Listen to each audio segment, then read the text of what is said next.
evening. The first, well, all three Katie will be involved with. She'll take the first two, though. The first is note for various projects. Director, you want to speak to this? Yes, so we have on the agenda, once again, we have the bond issuance and then also the note issuance. It would be the second final reading if we went the bond route, and it would be the second of three readings for the note. I initially had the pay down at $290,000. I decreased it to $25,000, so we're reissuing a bit more so that we can use the funds we were going to use to purchase the police vehicles, the ambulance, and those items. So basically the bond, now that it's passed, they can go out, get a term sheet together, see what type of offers we get, and then you can accept that. But the note is also on so that if we don't get a really good offer, we can decide to just do a one-year note at a low interest rate. So I know we had talked about a couple scenarios, but that pay down will allow us to make those capital purchases, which are the only change to the budget that was made.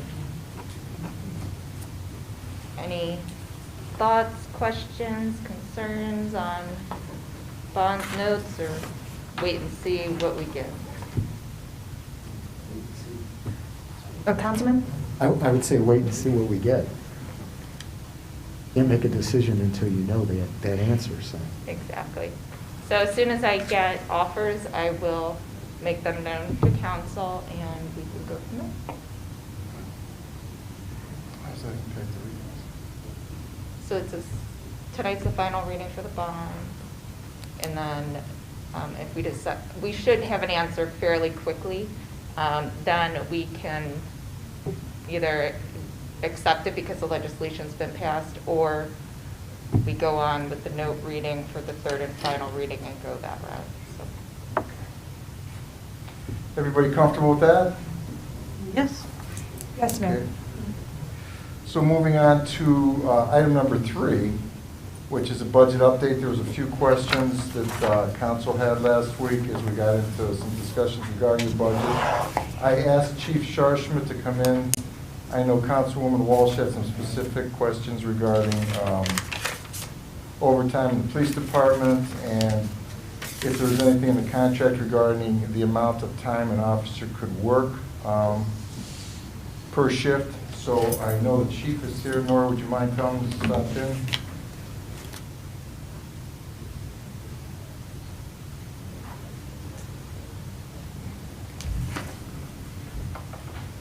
Hello, Chief. I'm here. Thanks for coming in. I know you're here to address some overtime questions, if there's any specifically, but some questions were brought up last week regarding overtime in the police department, as well as there anything contractually or departmental policy regarding how many hours an officer can work overtime. Also, I think there was a question regarding how many cars are in the fleet. I know that's going to be in your yearly update, but if you've got that, we'd appreciate that this evening. And then, of course, if there's any further questions from council, we are here to address those. Great. So the annual report should be done. I was hoping by March 1st, but it's a little bit delayed. Mike's been working on a couple grants, so I'll have that to you soon. And I will, what I can do is email the vehicle roster, so that lists every vehicle in our fleet, including mileage. The mileage was last taken in the fall, but it'll give us a good gauge as to where we stand. I don't have that tonight, Mayor, I apologize, but I'll certainly email that in the morning. I have, actually, let me do a quick check here. Yeah, just to be sure.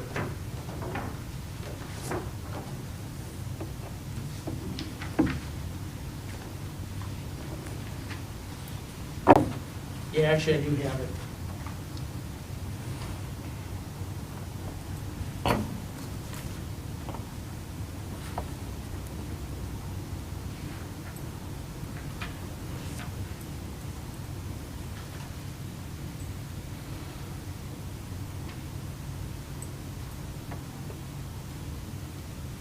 So we have a number of cars in the fleet. 5 of them are undercover vehicles that we utilize for investigations. We do have 2 auxiliary cars.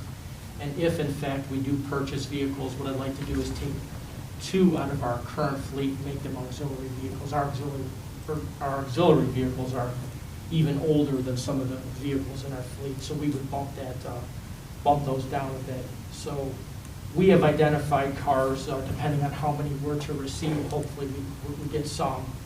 We've identified several cars that we would like to replace from our fleet.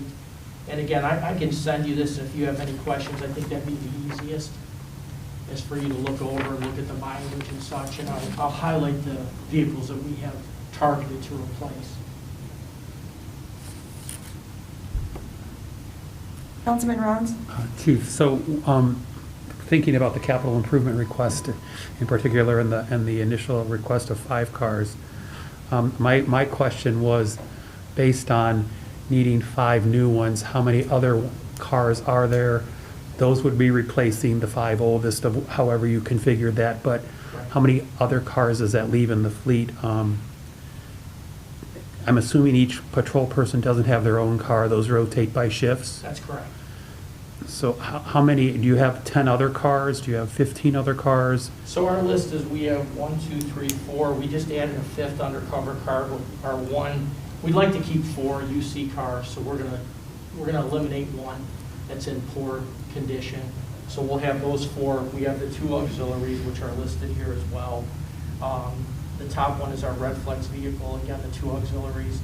We have our SEV vehicle, and then we have detective vehicle, we have the captain's vehicle, another detective vehicle, and then actually Sergeant Carpina, Detective Sloan, Sergeant Green, myself. So as far as patrol, we have 1, 2, 3, 4, 5, 6, 7, 8, 9, 10, 11 vehicles right now listed in our fleet.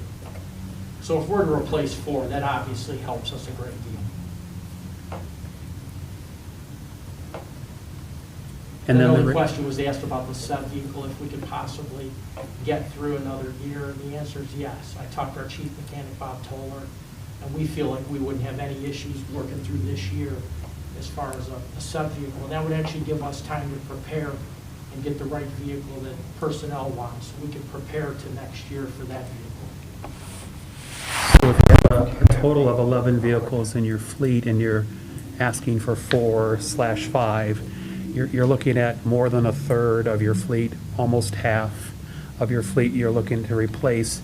Is there an idea of like a timeline of how long these cars stay in your fleet before they need to be replaced?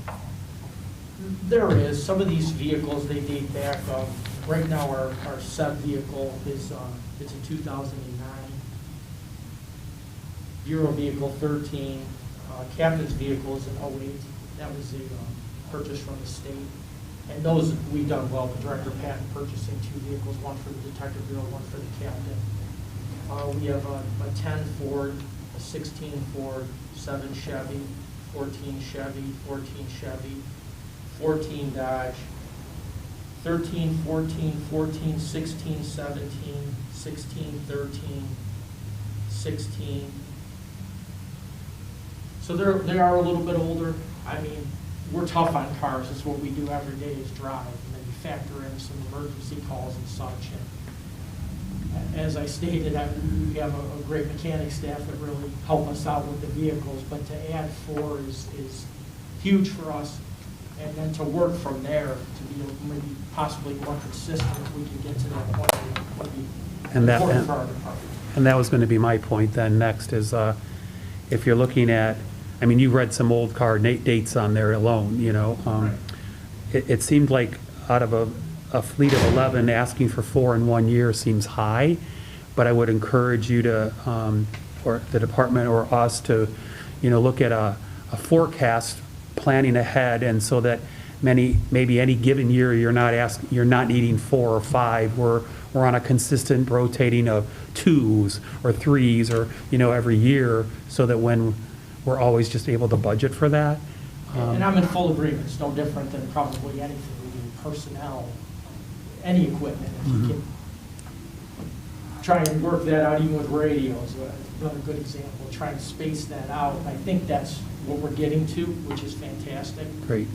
But again, to get back to a number that helps us a great deal is a big starting point. That's where we build from here, and I can certainly get with, again, Bob Toller and my DMO, Sergeant Carpina, to start to identify cars in the future. Mhm. We know that that SEV vehicle is one, and then secondly would probably be a detective vehicle. In the UC cars, we do pretty good on seizures. We're okay there. If I can replace those auxiliary vehicles, that helps us, which by getting those 4 would help us. It's a great start. And then it's, again, building from there. Right, right. Thank you. Thank you. We were discussing fun. We were initially, so we were talking different scenarios, and after speaking with the chief, he agreed that 4 would be sufficient. The 5th vehicle would then be something we can consider for the budget next year. That's the SEV vehicle. And then he also agreed that the batteries will be sufficient for this year, and we can budget next year for the radios. No safety issues there. And then we're going to wait and see on the body cams. If we do receive the grant, then we can go ahead and reappropriate for the body cams. Same issue sort of with Dennis and his Bobcat. He also agreed we're going to hold off until he finds something he's happy with, and then we can bring that to council. So the only capital additions are the 4 vehicles for police, the ambulance, and the cot system at this time. And then we will see what we get in grant awards and then make those additional appropriations. Yeah, not a safety issue for the radios. We'll purchase the batteries. We'll be fine for this year. And as far as body cams, just heard something interesting the other day. Parma, they have L3 like we do with the dash cam. I mentioned we want to sync body cam with dash cam. They actually have that system. And they got county assistance, which is something I hadn't heard of. I will see their chief tomorrow in Mary meeting, and certainly I'm going to inquire about that. Then there was an email that Mike Wozniak, our sergeant that does grants, and I discussed from the federal government. So I do think something will break with body cams that would be helpful for the city. So that we'll monitor.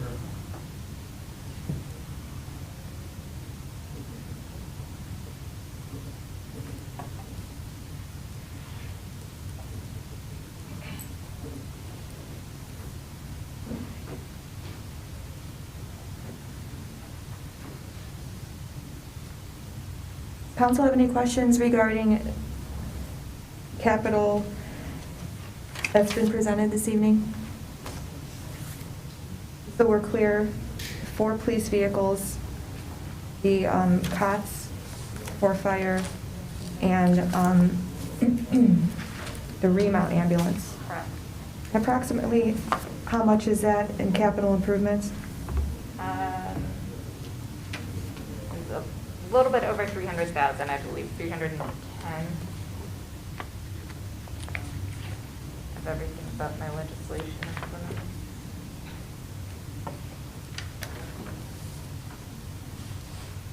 That was one cut, right? One cot? One cut? ambulance, Okay, yeah. okay. Yeah, so I believe it was 310,000 total added. But then the debt was adjusted so that funds are all still in positive balances. Everything's still in a positive balance. It's just a reallocation. And thank you for clarifying that, because I said COTS more than one. So, so the administration is forecasting an additional COT for next year.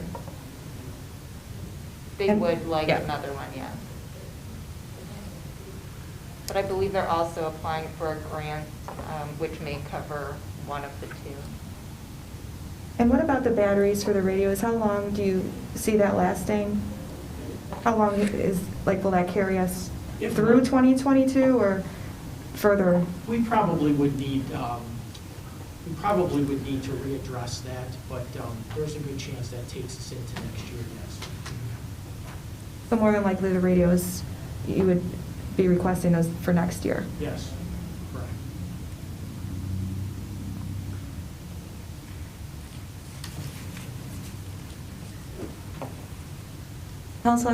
Councilman Rounds? And Director Iaconis, with the anticipated capital improvement money we're talking about spending now, and with your budget proposal that you had said is very conservative and careful, if we saw revenue change for the positive and confidently positive throughout the course of the year, we could look at some of these other requests and move them Absolutely. around earlier rather than waiting later? Absolutely. Appropriations can change all throughout the year. The budget can be a very flexible document with council's approval. So if we see that we're trending in a positive fashion or we receive additional grant money, then we can come to council, request additional appropriations for those things. Okay.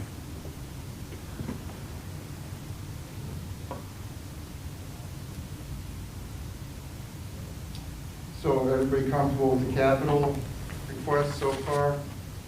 As Director Iaconis pointed out, more than likely if things do go well, we'll be back, we'll keep you updated during the course of the year. Moving on, while we have the chief here, is there anything specific that you'd like the chief to address regarding overtime? Same question I had last time at council that we had met, I think it was last week. I was wondering what numbers were, how a sergeant can make $50,000 to $60,000 in overtime. How many hours does it take to accumulate $50,000, $60,000 in overtime?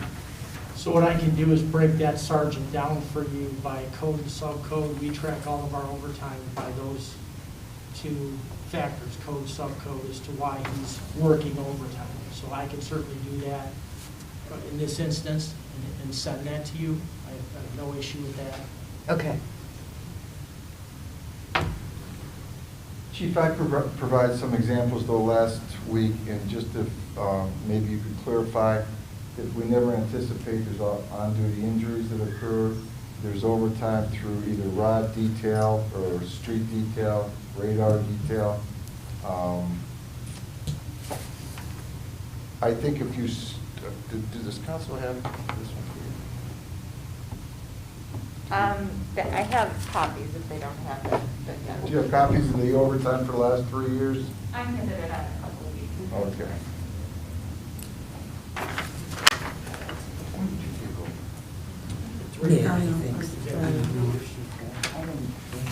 The other key factor with overtime is staffing. When departments aren't I shouldn't say adequately, when departments aren't fully staffed, there's a need for overtime. And when the former director was here, Director Hickey and I, an example would be the fire department, and 18 and 19 are good examples. The budget was so extremely tight that what we had decided was it was more cost effective to pay overtime out than to hire new employees. The last thing I would want to do is especially hire an employee in either police or fire and then have to lay them off. So there was an increase, especially in years 18 and 19, as you can see with an increase. That had to do with, we came up with about 4 employees was the tipping point. We felt that it was cost effective to pay overtime out, keep the employees down. We did not have to dedicate additional money for salaries or benefits. So as you can see, is in the 2020, when we start to get the staffing up to where it is, there's been a dramatic decline, especially in the fire department. We also have Director Iaconis and Director Burns tracking the overtime on a bi-weekly basis.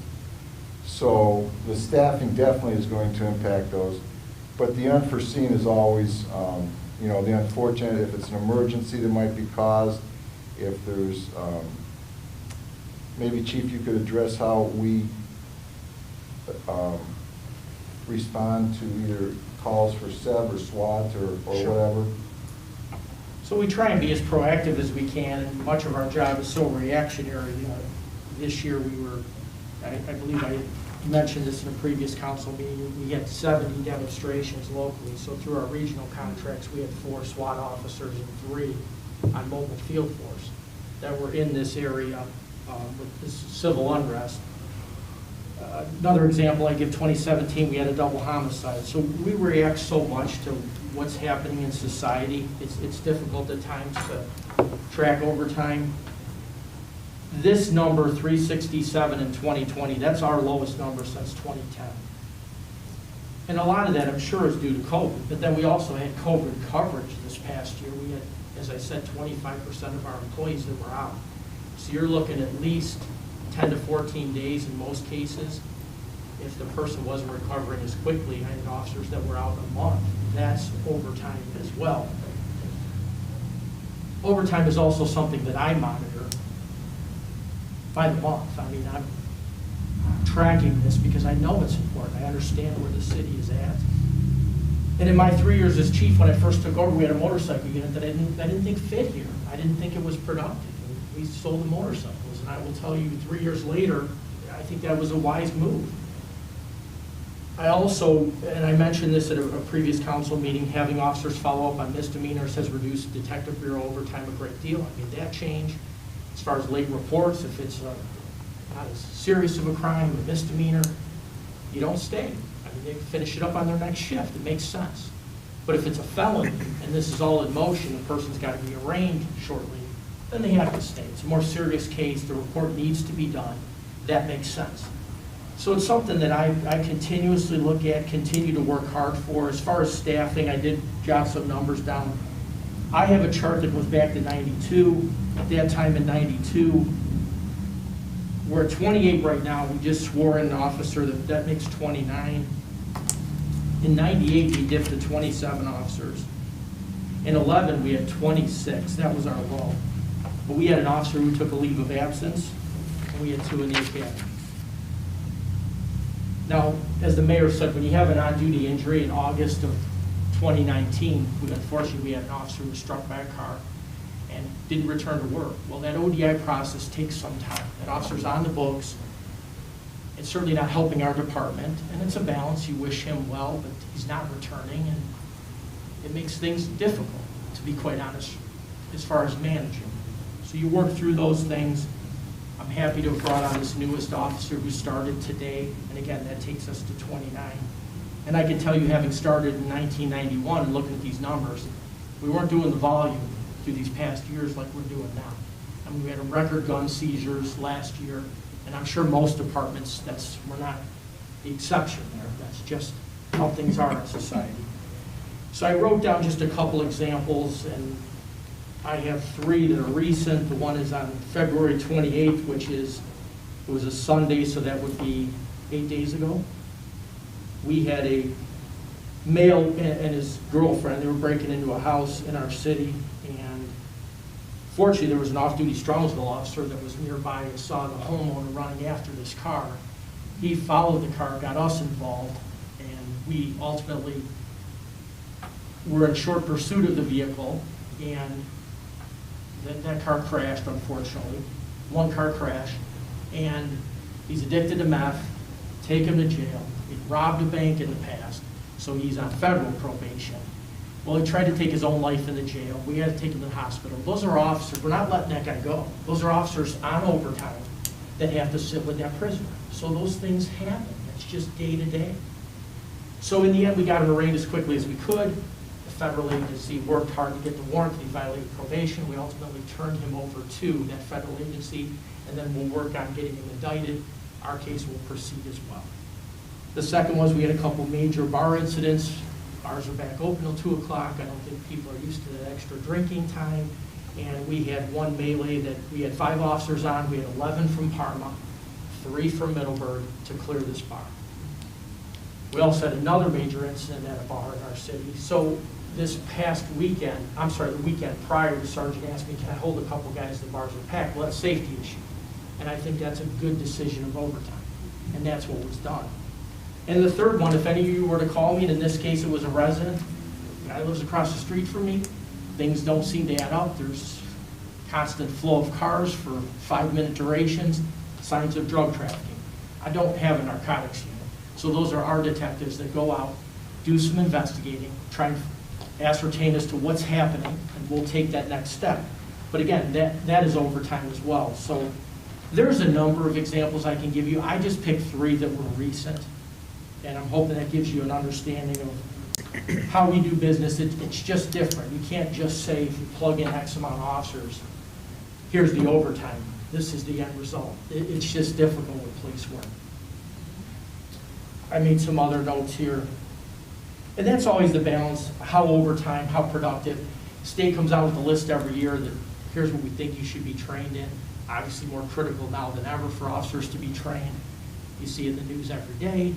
We understand that. We don't get the funding from the state. So it's up to us as to what's the best training we can give our officers and be cost effective. I mean, we don't want the overtime bill to ring up. So those are some of the challenges that we face, and I think our guys have risen to the occasion and have done a nice job. I think as a department, we've always worked hard with the city, and we understand the situation. I mean, we'll work with whatever's given to us to hear the discussion of 4 cars is exciting for us. It certainly adds to morale. And then the other pieces we're working on, and I'm going to show you all those grants that we applied for. I mentioned at the previous council meeting that is so important, and hopefully we can hit on some of these, and I feel that we will. So those are some examples. If you have any questions, please let me know. I think one other thing came up, and contractually an officer cannot work more than 16 hours unless there's some type of an emergency. So I monitor that. I mean, we're not going to put someone out there that's not fit for duty. That's the bottom line. That's on me, and that doesn't happen. So I just wanted to mention that piece as well. But hopefully that gives you some insight. It's just a couple of notes, and then whatever questions you have, certainly I will answer. Councilwoman Everett? Thank you, Chief. Thanks for coming in. Your reports are always so thorough and informative, and I appreciate that. One question I had, when you have to send our SWAT guys out or our police officers out, is that overtime ever compensated by the cities that request our assistance? Unfortunately, it isn't. I know Okay. that's an issue with some of the sub-chiefs as to if we're in Cleveland, does this make sense? And the answer is when there were demonstrations in Brecksville and Berea, Cleveland sends their narcotics unit, their street crimes units, helicopter. So we all felt that mutual aid is there if we need it from Cleveland, and they needed us May 30th for the riot. So what was disappointing was when we went down for the presidential election at the Cleveland Clinic, that was all to be reimbursed. And then really in the 11th hour, I don't know if Cleveland Clinic PD and the higher-ups at Cleveland Clinic, they weren't on the same page. We didn't get reimbursed for that when we were supposed to. So that was frustrating, because we certainly always are looking to get that back. Right. Okay. I just didn't know if it was standard or just... And SEB's so difficult, And- SWAT, because you call SWAT, you get the whole team. That's how it is. Right. And I understand, because if you ever get caught in a situation where something bad really happens, well, you didn't have everyone. Crash we monitor with one of our sergeants and a Parma sergeant, to where we're in this regional team. What do you have? We'll tell you how many you need. And if you need more, that's fine. We'll send them. But we really try and monitor the overtime for all these cities as to what exactly is needed, what equipment, what manpower. Great. Thank you. Thank you. Chief, you said you're at 29 currently. Correct. Does that include you, your entire department? It does. Okay. And I know some of this overtime is also contractual with the way the contract is written, but my question would be if changes are made, such as different types of shifts or anything, that could potentially lower this and mitigate this as well, correct? It can, absolutely. I spent a lot of time and effort working on 12-hour shifts, and it's the same amount of guys, same amount of staff, personnel, for the same amount of coverage. You have to be staffed properly, because you could also run into a problem when you're paying overtime in 12-hour shifts. So we feel with contracts next year, in the future, do some homework, and I've crunched this up and down and talked to a lot of departments around 12-hour shifts. I completely agree that it can be a benefit here, there's no question about it, but you have to do it right. Correct. Does anyone have any questions for the chief? Answered all of mine. Okay. Good. Thank you, Chief. Thank you. Thank you, Chief. Thank you. Thank you. Thank you. Appreciate it. Yeah, if there's any other questions regarding the budget that Katie or I can assist with? Thanks, Chief. Thank you, Mayor. If not, Madam President, we've got 10 minutes for council. Yeah, well, I just want to make sure, does council have any questions, comments? Councilwoman? It's nothing to do with the chief or anything, this is just things I was thinking of, is they should be, Thank you. if I can find my note now. Regarding the inspectors, when Neff and Associate was, they took those inspectors onto their payroll. Now that they're no longer, did we take them back? Or did they go, where are they now? They are on our payroll, but through Social Security. I'm sorry? Through Social Security. Bruce, what does that mean? They're not contributing, we're not contributing to a pension for them. So they're run a little bit differently. So they are included in here, in the building department. They're in the building department. Does that go with the CCA employees? I know we had 3 that CCA took on, and then when, Well, those became completely their. I mean, did they take them with them when they left? Yes. Okay, so Yeah. then we had, what, 1 part-timer left on ours? No, so we don't have anyone related to income tax that works in the building. At all anymore? Okay, I just didn't know what happened to those people. Okay. Yeah, we were fortunate, CCA took them. They took 'em, both. okay. Yeah, yeah. And All one right, good. retired, yeah. All right. Those are the only 2 that I had. Are there any other questions? I have a quick question, and this might have been brought up, I can't recall, but if they're forecasting some more stimulus money, would it be an option to potentially use that for capital so we can pay down our debt service more aggressively? Well, it will all depend on what the specifications are for what we can use the funds. Correct. If it could be used for those types of items? More than likely, yes, if it's related to health and safety. So the ambulance, of course, and the cot. But it just all depends on when they release the funds, if we are to receive any, what type of restrictions they put on how to use them, so. Is there any, are you aware of any timeline for that? Not that I have heard of. Okay. I know there was something just passed, it's not quite through yet. So I'm not positive on any sort of timeline. Are there any other comments or questions from city council? We're good? Oh, good. Okay, thank you, Mayor. Thank you, Katie. Appreciate it. Thank you.